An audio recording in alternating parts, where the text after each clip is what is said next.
అందరికీ నమస్కారం. నేను మీ బీసీ రెడ్డి. మీ అందరికీ సవినయంగా విజ్ఞప్తి చేసుకొని ఒక విషయం చెప్తాను. నేను ఎంత కష్టపడ్డా నా ఛానల్ ఇంప్రూవ్ కావట్లే. ఎన్నో ప్రయత్నాలు చేసినా కానీ, ఎంతో మంచి కంటెంట్ ఇచ్చినా చూసేవాళ్ళు చూస్తున్నారు, లైక్ చేస్తున్నారు, మంచి మంచి కామెంట్లు పెడుతున్నారు, అప్రిషియేట్ చేస్తున్నారు. దాదాపుగా 90% మంది సపోర్ట్గానే మాట్లాడుతున్నారు. ఎవరో ఒకరిద్దరు బ్యాడ్ కామెంట్స్ పెడతారు, అవి వదిలేయండి. కానీ ఛానల్ రీచ్ కావట్లేదు. ఛానల్ మొత్తం మెయింటెనెన్స్ నేనే చేసుకుంటా. వీడియో ఎడిటింగ్ కానించి, థంబ్నెయిల్ కానించి, నాకు వచ్చినా రాకపోయినా నేను వేరే వాళ్ళకి డబ్బులు ఇచ్చి చేయించుకునే అంత ఆర్థిక స్తోమత నాకు లేదు.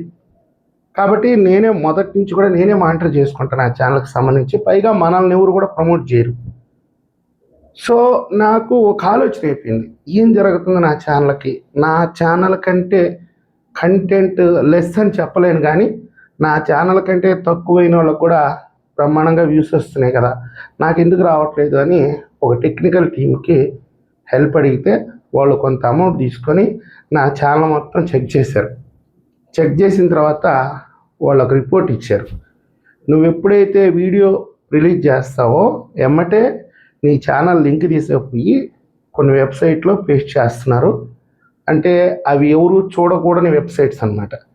అడల్ట్ వెబ్సైట్స్ అనుకోండి, ఆ వెబ్సైట్లో నీ లింక్ తీసుకుపోయి పెడుతున్నారు.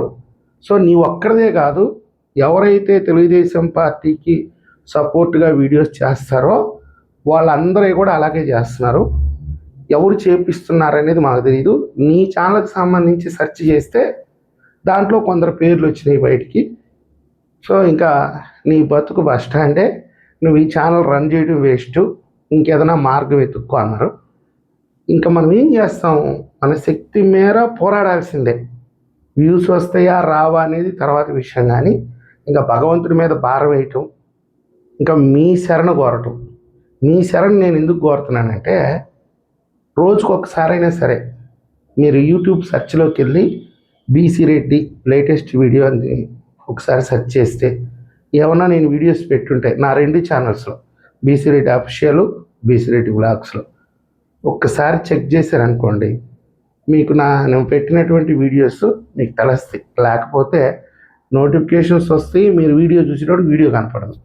ప్లస్ నేను రోజు వీడియో పెట్టినా మీకైతే పేజ్లో ఫస్ట్ కనపడదు. చాలా రకాలుగా హింసకు గురి చేశారు. నా వరకైతే నేనేం చేయలేను. ఇంతే టెక్నికల్ సపోర్ట్ పెట్టుకొని నేనేదో నెలకు 1,00,000 2 లక్షలు పెట్టుకొని నా ఛానల్ మెయింటైన్ చేసే పరిస్థితి కాదు. కాబట్టి ఏంటంటే మీ వంతుగా నేను సపోర్ట్ కోరుతున్నాను. ఇంకా అవసరమైతే మీరు ఒక 2 ముగ్గురికి చెప్పి నా ఛానల్ సబ్స్క్రైబ్ చేపిస్తే ఏదన్నా సమాజానికి ఉపయోగపడతాను నేను అనుకుంటేనే. వీడు ఉపయోగపడ్డు వేస్ట్ గాడు అనుకుంటే వదిలేయండి, అది వేరే విషయం. మీకేదన్నా నా మీద అభిమానం ఉంటే మీ వంతుగా మీరు, నేను ఏ సహాయం అడగట్లా, నా ఛానల్ని కొంచెం గ్రోత్ అయ్యే విధంగా చేస్తారని నేను ఆశిస్తున్నాను. అసలు విషయంలోకి వెళ్తే, పరిపూర్ణమైనటువంటి రాజకీయ నాయకుడు, ఇతను లీడర్ అంటే అని అనుకోవాలంటే ప్రధానంగా 3 లక్షణాలు ఉండాలి. ఈ 3 లక్షణాల గురించి నేను కాదండి చెప్పేది, మోస్ట్ సీనియర్ అనలిస్టులు, మోస్ట్ సీనియర్ జర్నలిస్టులు. ఎప్పుడు ఈ చర్చ జరిగిందంటే 2006లో అనుకుంటాను, ఒక కొత్త దినపత్రిక లాంచ్ చేశారు 2 రాష్ట్రాల్లో. ఆ లాంచింగ్ సమయంలో ఒక చిన్న డిస్కషన్ జరిగితే, ఆ డిస్కషన్లో అసలు ఒక పొలిటీషియన్ ఇతను చాలా గొప్పవాడు అని అనుకోవాలంటే ఇతనికి ఏ లక్షణాలు ఉండాలి అని ఒక 3 లక్షణాలు తీసుకొచ్చారు. 1 పార్టీ పరంగా, 2 పరిపాలనా పరంగా, 3 పబ్లిక్. క్లియర్గా చెప్తాను, పార్టీ పరంగా ఎదురుదాడిని ఎదుర్కోవాలి, అంటే దాడి జరిగితే దాన్ని ఎదుర్కొని పార్టీని కాపాడుకోవాలి. పరిపాలనా పరంగా అద్భుతమైనటువంటి అవగాహన ఉండాలి, అంటే అధికారంలోకి వస్తే మంత్రిగానో ముఖ్యమంత్రిగానో ఎలాగైనా సరే ప్రభుత్వంలో కీలక పాత్ర పోషించాలి. ఇక 3 పబ్లిక్లోకి వెళ్తే, అంటే జనాల్లోకి వెళ్ళి ఏదన్నా ఒక సభ సమావేశం లేకపోతే కొన్ని కుటుంబాలతో ఇంటరాక్ట్ అయినప్పుడు అందరికీ నచ్చేలా ఉండాలి. వాళ్ళ నడవడిక, మాట తీరు ఆకట్టుకునే విధంగా ఉండాలి. వాళ్ళు ఒక ఫ్యామిలీతో ఇంటరాక్ట్ అయ్యి మాట్లాడుతున్నప్పుడు ఆ వీడియో చూస్తే, ఆ కాన్వర్జేషన్ మనం చూస్తే అబ్బా అద్భుతంగా ఉంది అన్నట్టుగా ఉండాలి. అలాంటి వాడే పరిపూర్ణమైనటువంటి రాజకీయ నాయకుడు. అలాంటి వాళ్ళ పరిపాలనలోనే ప్రజలు సంతోషంగా ఉంటారు అనేది వాళ్ళు ఇచ్చినటువంటి ఒక ఈక్వేషన్, ఒక సెంటెన్స్ అది. అప్పుడు వాళ్ళు అప్పటి తరం నాయకులకు సంబంధించి ఒక ర్యాంకింగ్ ఇచ్చారు. ఫస్ట్ ర్యాంకు నందమూరి తారక రామారావు గారు. ఆయన అలాగే ప్రజలతో ఇంటరాక్ట్ అయ్యేవాడు. పరిపాలనా పరంగా ఆయన తీసుకున్నటువంటి నిర్ణయాలు అయితే అద్భుతమైనటువంటి నిర్ణయాలు. మీకు అందరికీ తెలుసు, పటేల్ పట్వారీ వ్యవస్థను రద్దు చేయటం, మండల వ్యవస్థను తీసుకురావటం, చాలా ఉన్నాయి ఆయనకి సంబంధించి. కిలో ₹2 బియ్యం, ఇలాంటి పరిపాలనాపరమైనటువంటి నిర్ణయాలు. రాజకీయంగా మీకు అందరికీ తెలిసిందే, ఎవరో ఒక వ్యక్తి ప్రజాసేవ చేస్తాడు, ఇతనిలో ప్రజాసేవ చేయాలన్న ఆకాంక్ష ఉంది అనుకుంటే వాళ్ళకందరికీ ఎమ్మెల్యే టికెట్లు ఇచ్చేసాడు, ఎంపీ టికెట్లు ఇచ్చేసాడు, వాళ్ళందరినీ గెలిపించుకున్నాడు. ఇట్లా ఏంటంటే పరిపూర్ణమైనటువంటి రాజకీయ నాయకుడు అయితే దివంగత నేత నందమూరి తారక రామారావు గారు. నెక్స్ట్ వాళ్ళు ఇచ్చిన ర్యాంక్ అంటే number 2 place YS Rajasekhara Reddy గారు. రాజశేఖర రెడ్డి గారిలో ఆ సత్తా ఉందండి. ఆయన ప్రజల్లో కూడా బ్రహ్మాండంగా వెళ్తాడు. అప్పటికి రాజశేఖర రెడ్డి గారు ముఖ్యమంత్రిగా ఉన్నారు.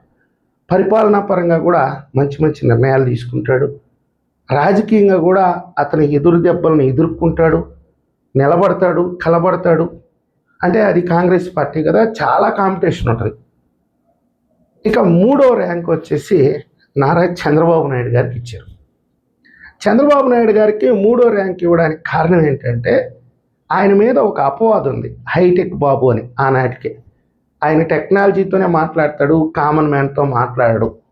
నిజంగా చెప్పాలంటే అపవాదం. వాస్తవంగా చంద్రబాబు నాయుడు గారి గురించి తెలిసి ఆయనతో జీవితంలో ఒక్కసారైనా ఒక 5 నిమిషాలు మాట్లాడితే ఆయనకి 3rd ర్యాంక్ ఇవ్వడండి, ఫస్ట్ ర్యాంకే ఇస్తాడు.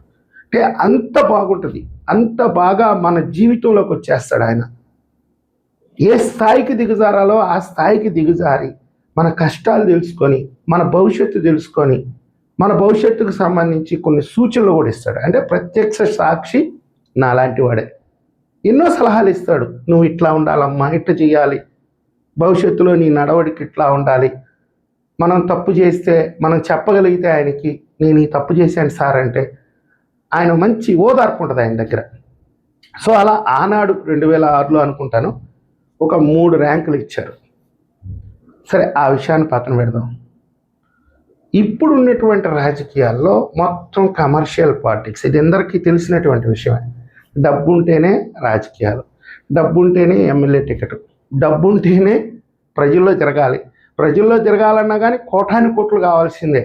ఏదో ఇష్టపూర్వకంగా ఒక ఇంటికి పోవాలి, మనం ఘనంగా మాట్లాడాలి, వాళ్ళ కష్టాలు తెలుసుకోవాలన్నా కానీ నానా హంగామా చేసుకోవాల్సిందే, లేకపోతే జనాల్లో కూడా పోయే పరిస్థితి లేదు.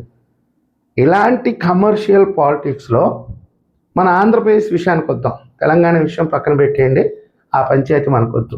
ఆంధ్రప్రదేశ్కి వచ్చేటప్పటికి ప్రముఖంగా 4 రాజకీయ నాయకులు ఉన్నారు ఇక్కడ. అది ఆంధ్రప్రదేశ్ చేసుకున్నటువంటి అదృష్టం. జగన్మోహన్ రెడ్డి గారు ఆల్సో, మనం ఎంత కాదన్నా కానీ ఆయన కూడా ఒక లీడింగ్ లీడరే.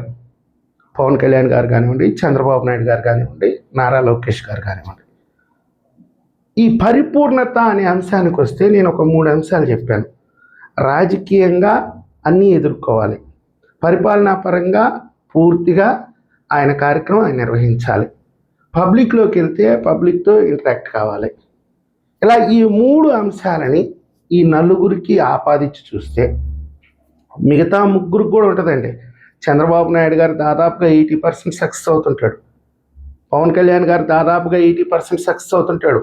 ఆయనకి ఇంకా కోరిక, నేను ప్రజల్లో తిరగాలి, వాళ్ళ కష్టాలు తెలుసుకోవాలి, వాళ్ళ సాధక బాధకాలు తెలుసుకొని వాళ్ళకి సహాయం చేయాలని ఉంటుంది. కానీ ఆయనకు ఉండేటటువంటి ఇమేజ్ ఎక్కడా కూడా ఆయన ప్రజల్లోకి వెళ్ళినప్పుడు వాళ్ళతో మాట్లాడేటప్పుడు ఈయన మాట కంటే ఆయన ఫ్యాన్స్, ఆయన అభిమానులు ఆ కేకలు ఎక్కువైపోతాయి. సో ఆయనకు అవకాశం లేదు. ఆయనకున్న మనస్ఫూర్తిగా నేను ఇంటరాక్ట్ కావాలి, పబ్లిక్లో ఇంకా బాగా దూసుకెళ్ళాలి అని ఆయనకున్న అవకాశం ఆయనకు లేదు. తర్వాత జగన్మోహన్ రెడ్డి గారు గురించి మీకు అన్నీ తెలుసు. ప్రతిపక్షంలో ఉన్నప్పుడు ఊరు వాడా తిరిగాడు. ప్రతి ఇంట్లో జగన్మోహన్ రెడ్డి గారు మా ఇంటి బిడ్డ. వాస్తవమే అనుకుంది. ఆయన అబద్ధాలు చెప్పాడా, లేకపోతే మోసం చేశాడా, ఒక్క ఛాన్స్ అన్నాడా, తండ్రి శవాన్ని అడ్డం పెట్టుకున్నాడా, ఇవన్నీ పక్కన పెట్టేయండి. ప్రతి ఇంట్లో అయితే దాదాపుగా 80% ఆంధ్రప్రదేశ్లో జగన్మోహన్ రెడ్డి గారిని వ్యతిరేకించే వాళ్ళు కూడా జగన్మోహన్ రెడ్డి గారు మా ఓడేనప్ప. శత్రువుగా ఆయన్ని వ్యతిరేకించినా కానీ జగన్ అనేవాడు ప్రతి ఇంట్లో ఒక వ్యక్తిగా తయారయ్యాడు. ఇప్పుడు నారా లోకేష్ గారు, నేను భజన చేస్తున్నానో లేకపోతే ఏమనుకోకండి, 3 క్వాలిటీస్ చూడండి. పార్టీ పరంగా 80% సక్సెస్ రేట్. నేను 100% అనను, ఎందుకంటే నారా లోకేష్ గారికి చంద్రబాబు నాయుడు గారికి కంపేర్ చేస్తే చంద్రబాబు నాయుడు గారు 100కి 200% సక్సెస్. ఎందుకంటే 2004 నుంచి 2014 వరకు తెలుగుదేశం పార్టీని కాపాడుకున్నటువంటి విధానం, 2014లో ఆంధ్రప్రదేశ్లో అధికారంలోకి తీసుకురావడానికి ఆయన పడినటువంటి కష్టం, ఎప్పటికెప్పుడు పార్టీ నాయకత్వాన్ని యాక్టివ్ చేసుకోవటం, కొత్త వాళ్ళని తీసుకురావటం, పాత వాళ్ళని గౌరవించుకోవడం. ఆయన వయసుకి ఆయన అయితే 100% కాదండి, 200% ఎఫర్ట్. ఆయనతో కంపేర్ చేసుకుంటే నారా లోకేష్ గారికి 80% సక్సెస్. పరిపాలనా పరంగా నిజంగా కూడా ఆశ్చర్యపోవాల్సినటువంటి విషయం అండి. ఎవరూ చెయ్యలేని పని, ఈ విషయంలో చంద్రబాబు నాయుడు గారు కూడా చేయలేనటువంటి పని, ఆయన 14 ఏళ్ళు ముఖ్యమంత్రిగా చేసి కూడా ఆయన కూడా చేయనటువంటి పని, 20 లక్షల కోట్ల పెట్టుబడులు తీసుకొచ్చాడండి ఈ రాష్ట్రానికి 18 నెలల కాలంలో. దీన్ని ఆయన 1 ట్రిలియన్ పెట్టుబడులు తీసుకొస్తాను అని సవాల్ చేస్తున్నాడు. అంటే ఇంకా ఆయన 65 లక్షల కోట్ల రూపాయల పెట్టుబడులు ఈ రాష్ట్రానికి తేవాలని చూస్తున్నాడు. మరి ఈయనకి 100కి ఎన్ని మార్కులు వేయాలి? 100కు 100 మార్కులే. ఇక పీపుల్ ఇంటరాక్షన్, సామాన్య ప్రజలతో ఇంటరాక్ట్ కావడానికి భారీగా ఏర్పాట్లు చేసుకుంటాడు. అక్కడికి ఎవరిని రానియకుండా, అంటే ఇంటెన్షన్ ఉండాలి, నేను కలవాలి ప్రజలతో అనేటటువంటి ఆ కోరిక ఉండాలి.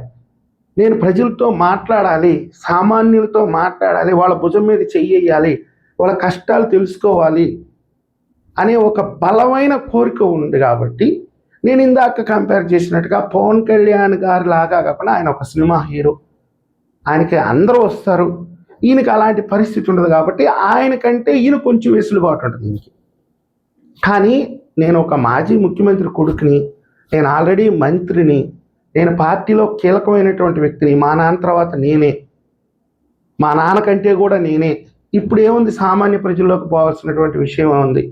నా టీం ఉన్నారు, లేకపోతే మా ఎమ్మెల్యేలు ఉన్నారు, మా మంత్రులు ఉన్నారు, మా ఎంపీలు ఉన్నారు, ఆ ఫోటో పెట్టుకొని జనాల్లోకి వెళ్ళిపోండి, అదే చాలని చెప్పొచ్చు అని అలా చెప్పట్లేదండి. అవకాశం దొరికినప్పుడల్లా, ఎప్పుడైతే నియోజకవర్గాల్లో జిల్లా కేంద్రాల్లో ప్రోగ్రామ్స్ వస్తాయో ఆ ప్రోగ్రాం కంప్లీట్ చేసుకొని సాయంత్రం మళ్ళా కార్యకర్తలతో సమావేశం, ప్రజా దర్బారు. మీకు అన్నీ తెలుసు, సోషల్ మీడియాలో అన్నీ వస్తున్నాయి.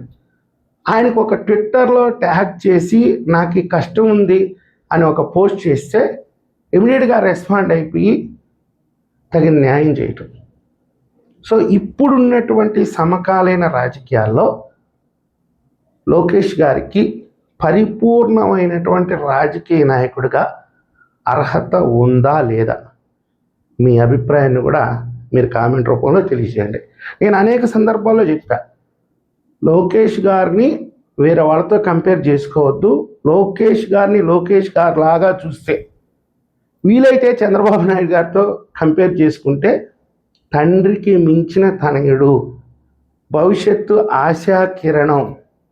ఎప్పటికైనా సరే ఈ ఆంధ్రప్రదేశ్ రాష్ట్రానికి ఇప్పుడే దిశానిర్దేశం చేస్తున్నాడు.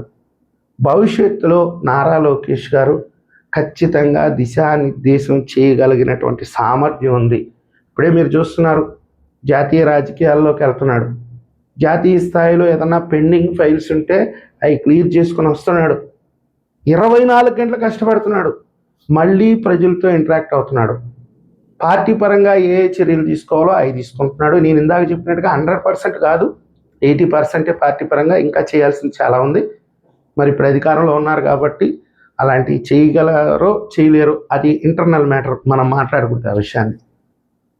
చాలామంది అంటారు లోకేష్ గారు అంటే నీకు ఎందుకు ఇంత అభిమానం అని. అంటే ఇప్పుడు క్లియర్గా చెప్తున్నాను, ఎవరైతే ఆ సీనియర్ జర్నలిస్టులు అనలిస్టులు వాళ్ళు ఒక 3 లక్షణాలు చెప్పారో ఆ 3 లక్షణాల్లో లోకేష్ గారిలో నాకు కనిపిస్తున్నాయి. కాబట్టి నాకు లోకేష్ గారు అంటే వ్యక్తిగతంగా అంత అభిమానం. ఈ వీడియో మీకు నచ్చినట్లయితే లైక్ చేయండి, సబ్స్క్రైబ్ చేయండి. అదేవిధంగా మీ అభిప్రాయాన్ని కూడా కామెంట్ రూపంలో తెలియజేయండి. ధన్యవాదాలు.